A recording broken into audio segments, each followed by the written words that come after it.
Mesdames et messieurs, bonsoir. Soyez les bienvenus dans cette nouvelle édition du journal en français. Voici les titres de ce soir. Le bien-être du peuple est le bien-être de Sa Majesté la Reine Mère. Sa Majesté la Reine Mère du Royaume du Cambodge a fait don de 100 000 dollars américains à la Croix-Rouge cambodgienne pour aider les personnes déplacées qui font face à des difficultés et à des pénuries le long de la frontière cambodgienne-thaïlandaise à cause de la guerre d'agression menée par la Thaïlande contre la souveraineté et l'intégrité territoriale cambodgienne. សម្ដេចមហាមន្ត្រីកុយសុផល vice-premier ministre, ministre du Palais Royal et conseiller privé suprême du roi, a le 9 décembre 2025 remis un don de 100 000 dollars américains, dont royal de Sa Majesté la Reine Mère Norodamoni Sihanouk à la Croix-Rouge cambodgienne. Ce don a été reçu par Loktimtio Pomtiantini, secrétaire général de la Croix-Rouge cambodgienne et représentante de Samdakate Bonani Hun Sen, présidente de la Croix-Rouge cambodgienne. Samdaj Mahamantrai Koy Sapral a indiqué que Sa Majesté la Reine Mère est toujours attentive au bien-être des personnes déplacées, de ses enfants et de ses arrière-petits-enfants qui rencontrent des difficultés en raison des actions inhumaines de l'armée thaïlandaise qui envahit sans relâche le territoire souverain du Cambodge. Il a poursuivi que ce don royal a accordé à la Croix-Rouge pour qu'elle accomplisse sa mission humanitaire en faveur de notre nation et de notre patrie. Loktimtio Pomtiantini, au nom de Samdakate Prabandhat Bonani Hun Sen, a exprimé sa plus profonde gratitude pour ce don précieux royal à la Croix-Rouge cambodgienne afin qu'il soit distribué aux personnes déplacées par la guerre d'agression menée par la Thaïlande contre la souveraineté et l'intégrité territoriale du Cambodge. Le Chumtio Dr Pichanmoni Honmanet a rencontré plus de 2000 citoyens venus donner le sang pour aider les troupes en première ligne. L'association des médecins volontaires des jeunes de Samadécho, TIDA, a le 9 décembre 2025 organisé un programme de don de sang pour aider les troupes de première ligne qui combattent l'ennemi envahissant thaïlandais. Une seule journée, plus de 2000 citoyens ont volontairement donné le sang. Parmi eux, il y avait des moines, des étudiants, des soldats et des citoyens de tous âges. Au cours de la cérémonie de don de sang, le Chumtio Dr Pichanmoni Honmanet a remercié le peuple cambodgien pour sa participation active du don de sang.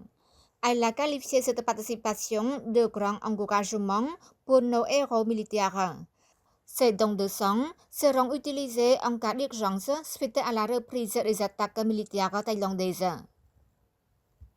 Les attaques militaires agressives menées par la Thaïlande sur le territoire cambodgien ont détruit diverses infrastructures civiles ainsi que des sites culturels sacrés, dont le temple de Takrobay. Le ministère de la Culture et des Beaux-Arts condamne fermement ces attaques. Le ministère de la Culture et des Beaux-Arts a fermement condamné ces attaques destructrices. Cet acte répréhensible témoigne d'une profonde immoralité et d'un mépris flagrant pour la culture, la civilisation et le patrimoine sacré qui fait partie de l'héritage commun de l'humanité, en particulier le patrimoine culturel inestimable bâti et préservé par nos ancêtres khmer, a souligné le ministère dans un communiqué de presse.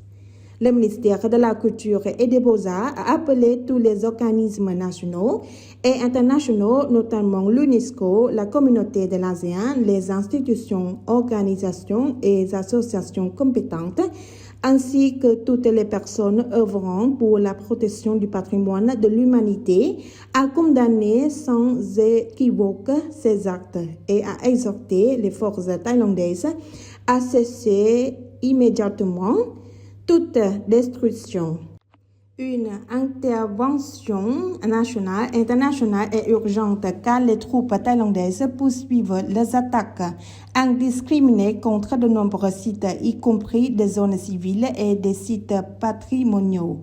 Notamment le 8 décembre 2025, le temple de Preavihi a également subi des dommages entraînant la destruction totale des infrastructures de conservation du projet conjoint Cambodge-Inde ainsi que d'autres structures du temple.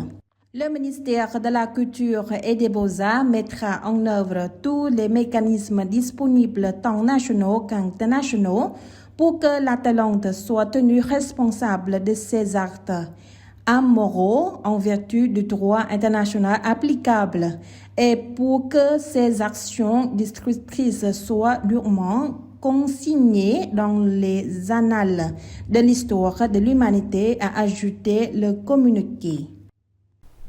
Les forces militaires thaïlandaises poursuivent leurs opérations offensives plus profondément en territoire cambodgien. Quelques 514 écoles fermées, touchant plus de 130 000 élèves suite à l'invasion militaire thaïlandaise. Jusqu'au 9 décembre 2025, 514 écoles dans 5 provinces limitrophes de la Thaïlande ont été fermées, affectant plus de 130 000 élèves et 4 650 enseignants suite à l'invasion militaire illégale et odieuse menée par la Thaïlande contre la souveraineté et l'intégrité du Cambodge. Parmi les écoles fermées, 260 sont dans la province de Dor Mien Chai, 186 dans 5 districts de la province de Banteay Mien Chai, 61 dans le district de Chom San, province de Preavihi, 5 dans le district de Vil Veng, province de Posat, et 2 dans le district de Mondol Sema, province de Kakong.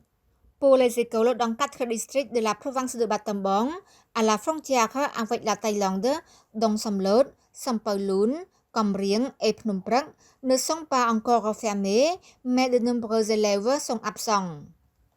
Veuillez noter que depuis le 7 décembre dernier, les forces armées thaïlandaises ont renouvelé les attaques sur le territoire cambodgien et étendu les opérations à plusieurs endroits dans les provinces de Preavihi, Banteay Mien Chai, Dor Mien Chai, Battambang et Posat en utilisant des armes lourdes, des avions de combat F-16 et des gaz toxiques. Ces attaques auraient causé des victimes civiles, endommagé des maisons, des temples et des centres de santé, forcé la fermeture de centaines d'écoles et déplacé des milliers de civils le long de la frontière. Le Cambodge n'a d'autre choix que de contre-attaquer en légitime défense contre les opérations qui violent son intégrité territoriale après plus de 24 heures de retenue. Le ministère de la Défense nationale a fermement condamné ces actes inhumains, soulignant qu'ils violent clairement l'accord de cessez-le-feu et la déclaration conjointe sur l'accord de paix signé par les premiers ministres des deux pays le 26 octobre dernier en présence du président américain Donald Trump et d'Anwar Ibrahim, premier ministre de Malaisie et président de l'ASEAN. C'est la fin de notre journal. Merci pour votre fidélité au journal en français. Demain, vous retrouverez Jean-Baptiste Sousday pour une nouvelle édition. Au revoir.